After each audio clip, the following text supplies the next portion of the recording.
ជំរាបសួរបងប្អូនទាំងអស់គ្នាថ្ងៃនេះគឺអត់មានអីច្រើនទេបងប្អូនមកគូសផ្កាសម្រាប់ជាងគាត់យកទៅដិនចឹងណា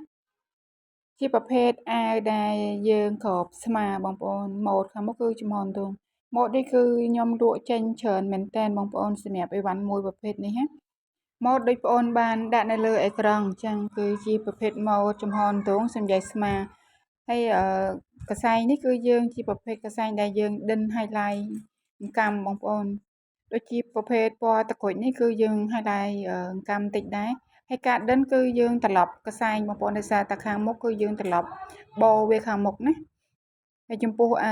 អាវនេះគឺយើងដូរកសែងបងប្អូនដោយសារតែកសែងនេះគឺមានចន្លោះខ្វះខាតតិចតួចនេះគឺខ្ញុំគូសផ្ទាំងថ្មីសម្រាប់យកទៅឲ្យជាងគាត់ដេរបងប្អូនគូសផ្កាបងប្អូនយើងគូសផ្កាមានផ្កាធំផ្កាតូចទៅតាមម៉ូដរបស់យើងហើយម៉ូដនេះនិយាយទៅគឺស័ក្តិសមសម្រាប់បងដែលគាត់និយមចូលចិត្តម៉ូដបែបបញ្ចេញសាច់ដុំតិចតិចតែស្អាតមែនតើបងប្អូនបងធ្វើពណ៌ទឹកក្រូចបងប្អូនដោយសារតែមួយរយៈមុនគឺផ្ទុះខ្លាំងពណ៌ទឹកប៊ិចនិងពណ៌បៃតងបងប្អូននិយាយទៅអត់ដែលមាននៅក្នុងស្តុកទេតែអីវ៉ាន់នេះគឺខ្ញុំធ្វើដាក់ក្នុង page សម្រាប់លក់ដោយសារតែនិយាយទៅធ្វើអីវ៉ាន់ដាក់ក្នុងហាងបងប្អូនដោយសារតែក្នុងហាងអត់សូវមានអីវ៉ាន់លក់អញ្ចឹងណាអីវ៉ាន់ភ្ញៀវគឺខ្ញុំអត់បានថតទេបងប្អូនដោយសារជាទូទៅគឺខ្ញុំកាត់រួចគឺខ្ញុំយកបកគោលឲ្យខាងជាងគាត់ដេរខ្ញុំគឺសម្រាប់តែកាត់ហើយនឹងពុះការអីចឹងណាបងប្អូនចឹងបើសិនជាបងប្អូនមានចម្ងល់ពាក់ព័ន្ធនឹងខោអាវឬក៏បងប្អូនចង់កម្មង់អីវ៉ាន់គឺបងប្អូនអាចឆាតមកខ្ញុំផ្ទាល់ដោយសារតែ page ជាទូទៅគឺខ្ញុំអ្នកកាន់ម៉ូដមួយប្រភេទនេះគឺនៅតែស្អាតបងប្អូនសម្រាប់បងដែលគាត់មានតម្រូវការបងប្អូនអាចកម្មង់តាមពណ៌តាមទំហំរបស់បងប្អូនបានគឺបងប្អូនធ្វើជូនផ្ញើ25ខេត្តក្រុងដូច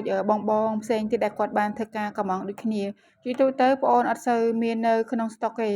ភាគច្រើនអីវ៉ាន់គឺបងគាត់កម្មង់ហើយគឺបងប្អូនធ្វើជូនរយៈពេលពី5ថ្ងៃទៅមួយអាទិត្យឬក៏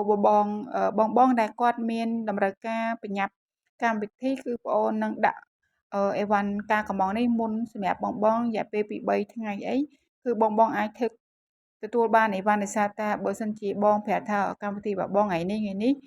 បងសុំមុនគឺបងអូនអាចសេរីអីវ៉ាន់ជូនបងមុនជាទូទៅប្រភេទអីវ៉ាន់ដែលមានដិនគឺបងអូនយូរដិនដោយសារតែការដិនគឺយើងចំណាយពេលយូរដោយសារតែគាត់ត្រូវប្រើពេលសម្រាប់ចាក់អង្កាំហ្នឹងគឺអត់លឿនដូចជាងដេរទេបើជាងដេរគឺគាត់ធ្វើលឿនក្នុងជាងម្នាក់ក្នុងមួយថ្ងៃគឺគាត់បានមួយឈុតអញ្ចឹង